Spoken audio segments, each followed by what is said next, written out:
Hey, Tyler here again, this time to showcase how to use a drum track in the Ouroboros sequencer.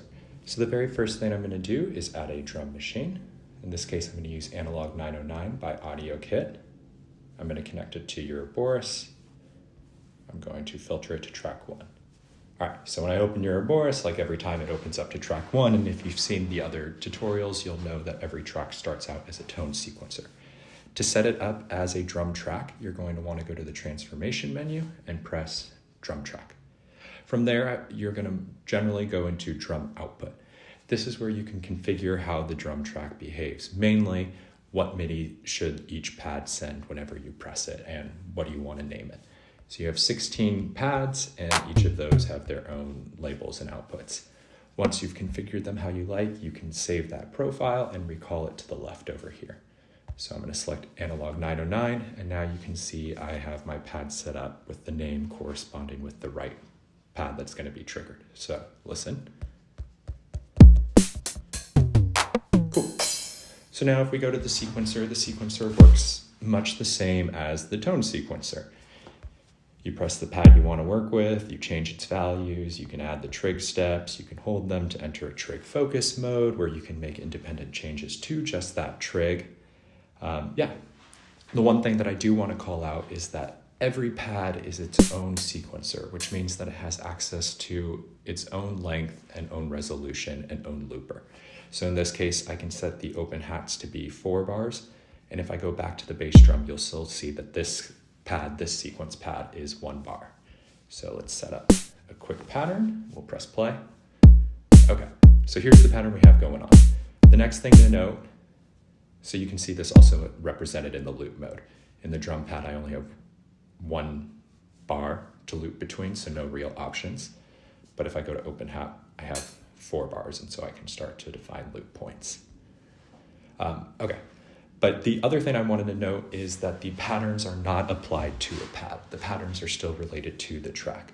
So if I have this pattern playing in pattern 1, and I go to pattern 2, nothing will play, because every pad is associated to pattern 2, and that makes it completely empty. You can copy the patterns between each other to, continue the workflow.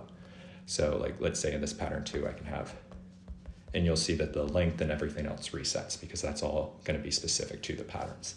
So now I've got this. And then I can switch between those. So that's how the sequencer works. If we go up into the tone menu, there's not a whole lot to call out here, except primarily that a lot of it doesn't work. Step, octave shift, polyphony, poly modes, those don't apply to drum pads, but you can still use watch and play as a way to intercept or track notes. If you want to watch the pads of a specific, or the notes of a specific drum pad, press the track with the drum and press the drum pad you want to watch. So now on my open hat, I am going to be watching the snare drum. So if you go to the sequence, you can see that I have the visual cues of where the snare drum is hitting. The other thing to call out is that you'll see the art mode is disabled. It doesn't really apply to the drum machine, but in the future, I will add a beat repeat / FX mode that is better suited for, creating drum patterns. Scale also isn't applicable to drum pads, so you can select the track, but nothing will change as you play. So because of the 16 pads and 16 tracks, you could effectively have 16 sequencers times 16 sequencers, especially if you're a heavily sample-dependent producer. 16 times 16? That's like 196. So a whole lot of sequencers available for you across Ouroboros if you really dig in and start playing with the special features of the device. But yeah, that's a whole lot I guess that's really everything to the drum tracks now. In the future, there'll be more effects and more performance tools, but foundationally, this is what we're looking at. If you have any questions or comments or, features that you want to see implemented, as always, reach out and give me a tap. But otherwise, I hope you have fun and get out there and get creative.